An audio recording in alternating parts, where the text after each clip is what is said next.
At the end of this video, you'll go from 0 to pro in using vectorscopes in Davinci Resolve. And don't forget to stick around to the end of the video because I'm going to show you how to look at a vectorscope and try to guess what the image looks like. Now, the initial part of this video is for beginners. It's the basics. I'll be hand-holding you into what a vectorscope is. If you are already familiar with the basics, I have the chapters marked at the bottom. Feel free to skip ahead to a chapter that interests you. To understand vectorscopes, let's assume that this white rectangle here is 1 pixel of your image. It's 1 dot. I'm also going to draw a circle, and I'm going to call this circle the color circle. Now, this color circle has an interesting property. The center represents the absence of any color, and the circumference represents presence of color. So I'm going to call the circumference full color. So now, if I were to ask you, I have this white pixel here. Where does this white pixel lie on this color circle? White is the absence of color. There's no color here. So in this example, this white square is going to be a single dot in the center of the circle. So from a single pixel, let's go to 4 pixels. So I have 4 white pixels here. Now let's do the same exercise. Where do these 4 white pixels lie on the color circle? Because all 4 white pixels are still absent in color, each white pixel gets a single dot in the center. That's for the second one, the third one, and the fourth one. Now let's try one more thing. Instead of one of these pixels being white, what if that pixel was black? Where does the black fall in this color circle? What you need to understand is that white and black are not colors. White and black are luminosity values. White is max luminosity and black is 0 luminosity. So black is the absence of a color, which means that the black will also get a dot in the center. What if one of those squares was a red square? Where does it fall on the circle now? So this is pure red, which means that it has to fall somewhere on the circumference of the circle. Now the question is, where on the circumference does this red fall? This is a matter of convention. And the convention is that this part of the circle is for your reds, this part of the circle is for your greens, and finally, this part of the circle is for your blues. But there's obviously gaps in this circle now. What do these gaps represent? What this gap represents is the color that you get by mixing your R's and your B's. Full red, FF, no greens, 0, 0, full blues, FF. So I get magenta, which is FF, 0, 0, FF.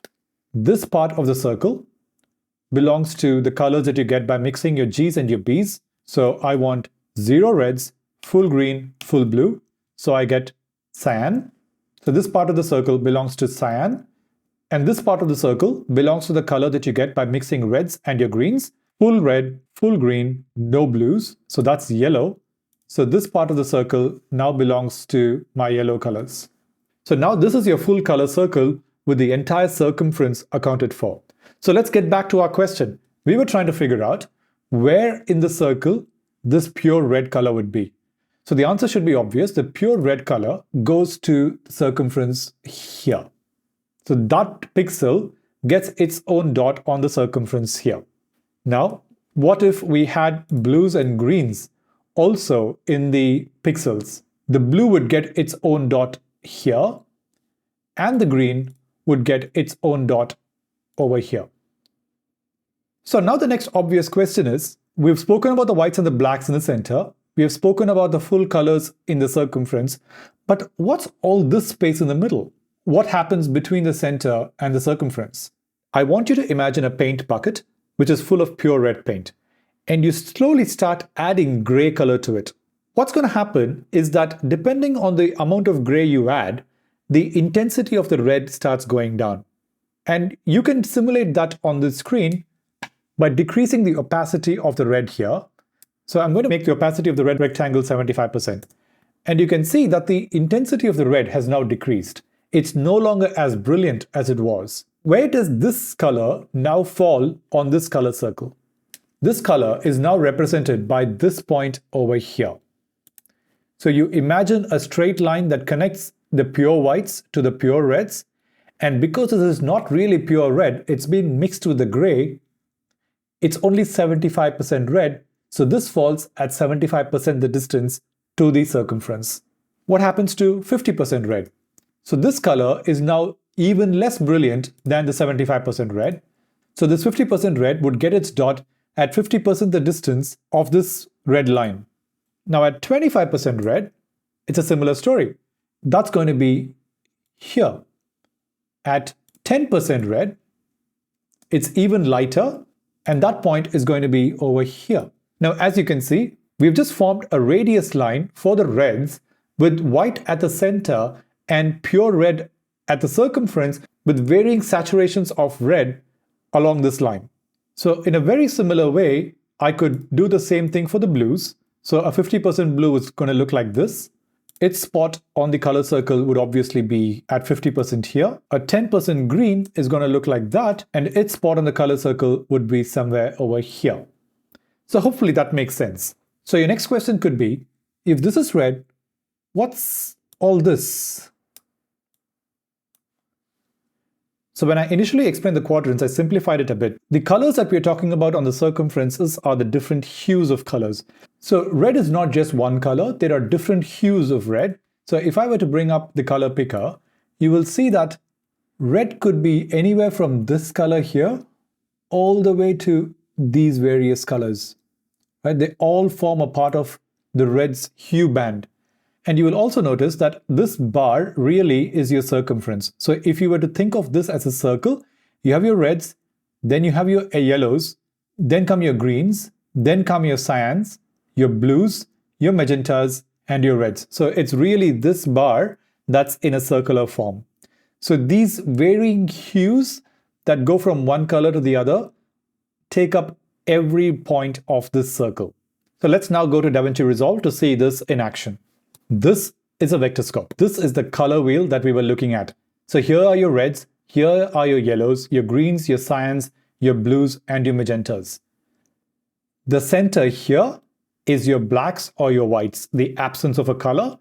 And the corners here is full color. It's complete saturation. This image on the left is being represented on this vectorscope right now. There are just blacks and whites and different shades of gray. There is no color information in this image.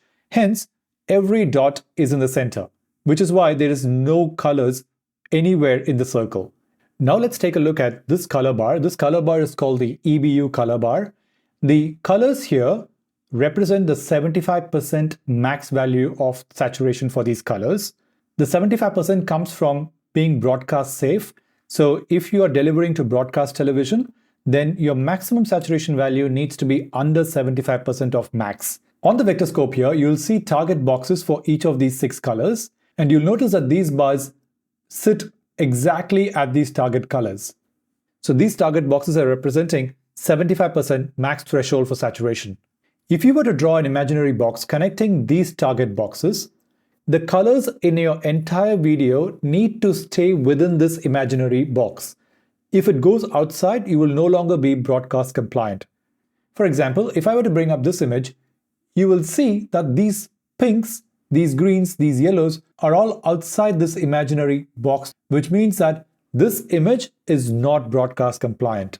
Let's say you're predominantly delivering to the web. Your clients are on YouTube or for your corporate customers. You don't really need to care about broadcast compliance, in which case you can push the saturation all the way to 100%. And to get 100% targets here, what you should do is go to the 3 dots at the corner. In the Vectorscope scale style, instead of 75% targets, choose 100% targets.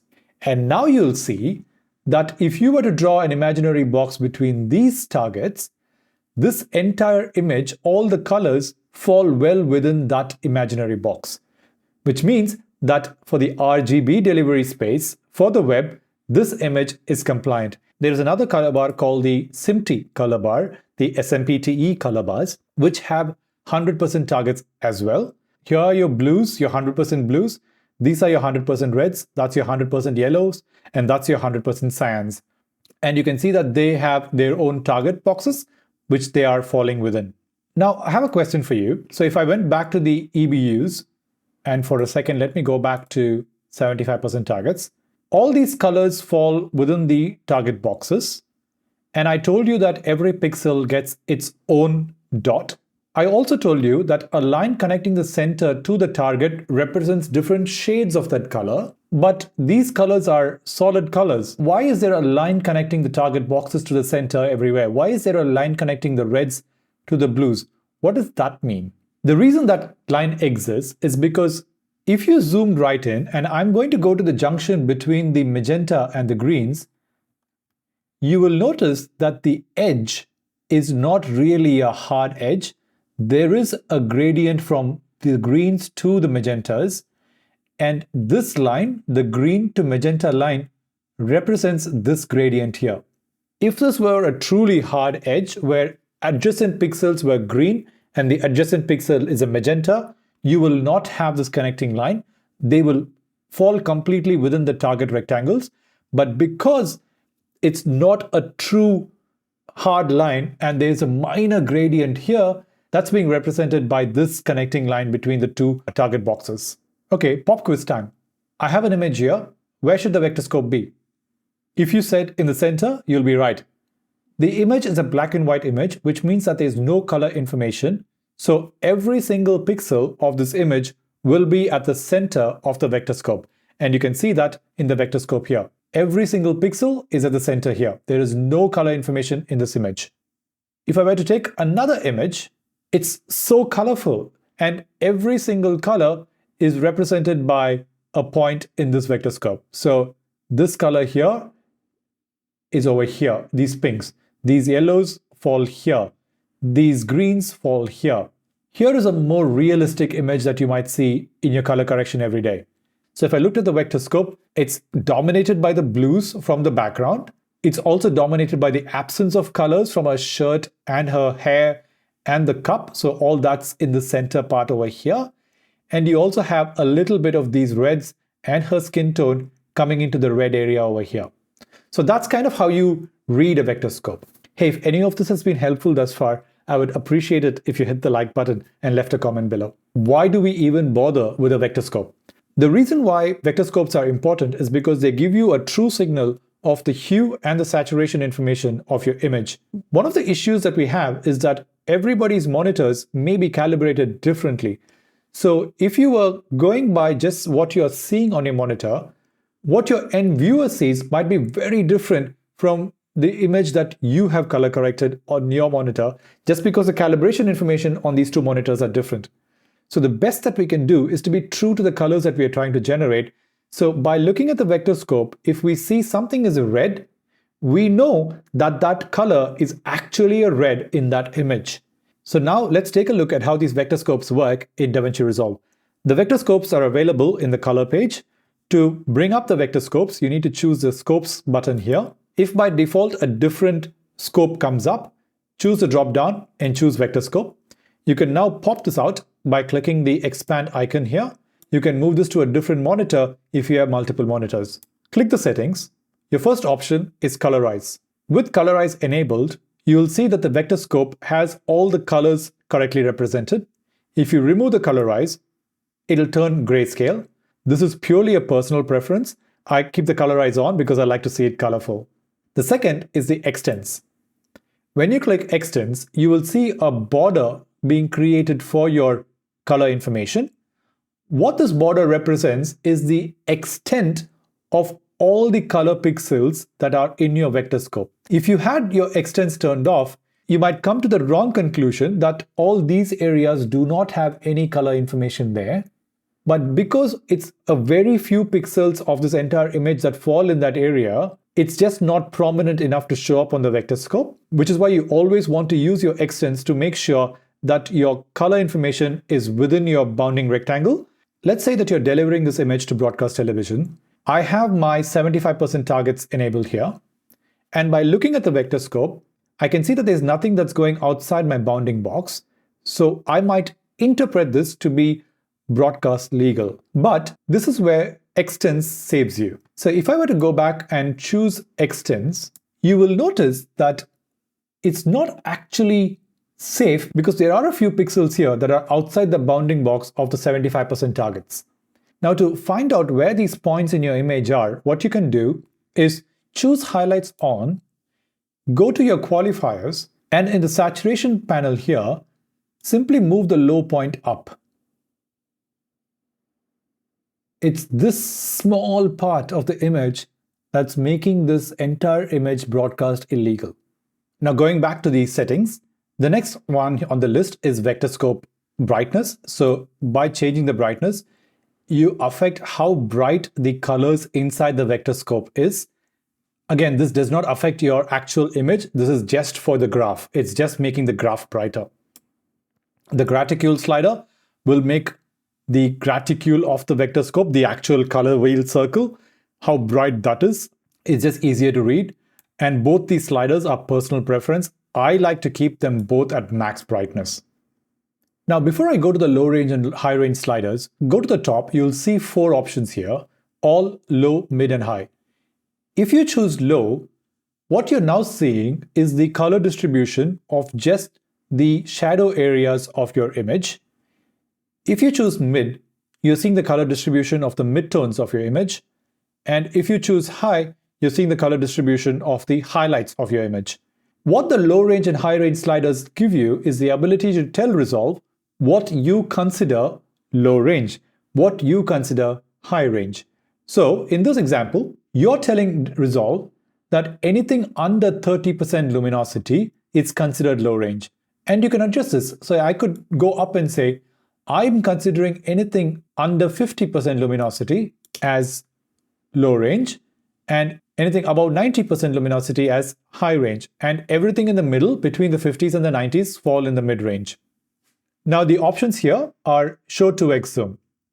So if you choose show 2x zoom, it doubles the scale of the Vectorscope, and you use this just to make it more obvious what's going on. But remember, if you have 2x zoom enabled, you can no longer use your target markers because the target markers do not scale when you choose 2x zoom. So just use the 2x zoom to get a visual of what's going on, but don't keep it enabled all the time.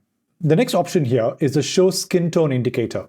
Now it might be surprising, but when it comes to color, everybody's skin tone falls on the same skin tone indicator line.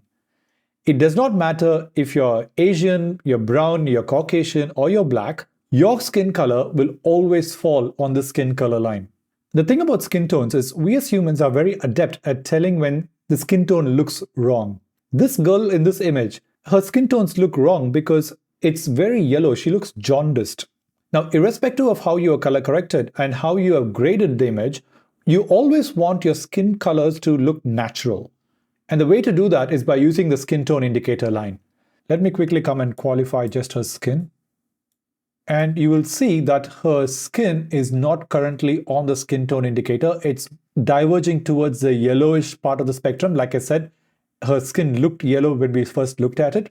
And the way to fix this would be, you can go to the hue versus saturation color wrapper and merely just move this towards the skin tone line. And now if you remove the highlight, you will see that the skin tone looks a lot more natural. It looks a lot more correct as opposed to what it was just a minute earlier where it was very yellow. That's before and that's after. That's before, that's after. And just to prove that irrespective of what your ethnicity is, your skin color is still going to fall within the skin color line. I'm again going to qualify this person's skin tone, and you can see that it's almost still on the skin color indicator line. It's slightly towards the red side, so maybe we can just go to the hue versus hue this time and change it a little bit, just bring it down so that it falls on the skin color indicator line. And now his skin color is perfect. So if I were to remove the highlight, you'll see, boom. The next is the show graticule, and the show graticule will just show or hide the circle itself. Now, if you've gone a bit too far with these selections and you want to bring it back to where it was, just go and click reset view, and this will take it back to where it was. Now, the next thing to look at is click on these 3 dots, Vectorscope scale style. You have 4 different types of Vectorscopes. You can either have it entirely off, in which case you'll only see the colors, but you will not see the graticule at all. You then have the standard view, the one that we've been seeing thus far. You then have the simplified view, where you have just these markers. Again, all these views are different representations of the same thing. Just choose what you like. I prefer keeping it in the standard view because I'm just used to it this way. The next thing is the 75% targets. We have spoken about this. These are your target boxes here for broadcast safe. If you're doing predominantly web work, move this to 100% targets so that you're always web safe. If you're doing both, keep both targets on. The next option is show labels. All this does is it hides or shows the color labels inside the targets. The next thing you want to keep on is the display qualifier focus. So when you enable it, what you can do is you can run your mouse on top of the image and it'll show you on the Vectorscope where that particular pixel is lying on. So here are the blues, here is a red, here is the color on his tie, here are the pinks from her skin, here are the yellows. So you can see that the graticule will correspond to where my mouse is currently running over. And it's really helpful when you're trying to make minute adjustments to see where exactly that pixel is falling. The next option to run past is the quality. This is the quality of the Vectorscope itself. It depends on the power of your computer. If you have a high spec computer, you can go to high, but this puts a tremendous load on your GPU. So if you are on a moderate spec computer, just keep it on medium, it's good enough. And I keep it on medium all the time. Now for the last part of this video, I want to see if we can simply read a Vectorscope and try to guess what's in the image. You're going to have to take my word for it that I have not seen this image before. I've just asked somebody else to set it up for me. And after that, together, we'll see what the image is and we'll see if we were right. So here's my Vectorscope for this image. So from first view, you'll notice that the extents box doesn't go all the way to the corners of the targets, neither for the 75% targets nor to the 100% targets. And most of it is concentrated within, I'd say, 50%. It doesn't seem to be a well-saturated image. It seems to be a more neutral to a more muted kind of an image. So that would be my first take. I'm also noticing that it's predominantly pushed towards the red. So there's a lot of red information in that image. There's not a lot of blues. And even if there are any blues, it's towards the more neutral shades. I'm assuming, this is just going to be a guess, that there's a lot of black there and there's a hint of blue in the, say, a shadow or a background that's just dark. You also notice that although the greens are not very visible at all, the extents borders shows that there is some green there, but it's not a lot. It's just a few pixels here and there that's contributing to the greens. The other thing I think is going on is that you'll notice that there's a majority of pixels are falling within the skin tone line indicator, and the heat map is very hot on that line. What this is telling me is that there is a person in this image. They are the point of focus and they are a major part of that image itself. So that's what this heat map is telling me, and the fact that there is so much information on this skin tone line is kind of giving me that kind of a vibe. So these are my shadows, these are my midtones, and these are my highlights. And again, as you can see, it's the shadows that are towards the blues. You can also see that the midtones are on the skin tone line, which kind of revalidates what I'm thinking. It's that it's a well-balanced image. It's not too saturated. If there is a person, that person is well exposed. On the highlights, there's some whites in the image that's tending towards the redder part of the spectrum. Let's take a look at the image and see how right or how wrong we were. Ta-da! Cool. So that's the image. And I think we were quite close. We said that it's muted. It is muted. It's not very saturated. We said that there's a person in the image and that person is taking up a lot of the space. When I say person, I'm normally talking about exposed skin. And as you can see, her face is exposed, her hands are exposed, her shoulders are exposed. So all that's contributing towards this highlighted area here. And the only reason I thought it was a person is because it's on the skin tone line. We also said that there's a bluish part in the shadows. You can see that the shadows here at the back have a bluish tint to it, and that's what that was contributing to. And in the highlights Vectorscope here, we said that there was a bit of whites in it that was tending towards the reds. Those are these highlights in her hand that's contributing to that. So yeah, that's how you read a Vectorscope. One thing I want you to remember is that the Vectorscope is just a tool. Since it's a tool that talks about hue and saturation, this is a very subjective thing. There is nothing right or there's nothing wrong when it comes to saturation and hue. You can push saturation to as much as you want, or you can mute it as much as you want. It's entirely an artistic choice. The Vectorscope is not there to judge you. It's not there to tell you that you're right or you're wrong. All that it's there to do is to tell you, hey, your image has the colors in these places. And it's up to you as the artist to decide whether that's working for you or whether that's not working for you. If you like these in-depth tutorials, I did another in-depth tutorial here about masking. Go ahead and watch that next, and I'll see you next time. Bye-bye.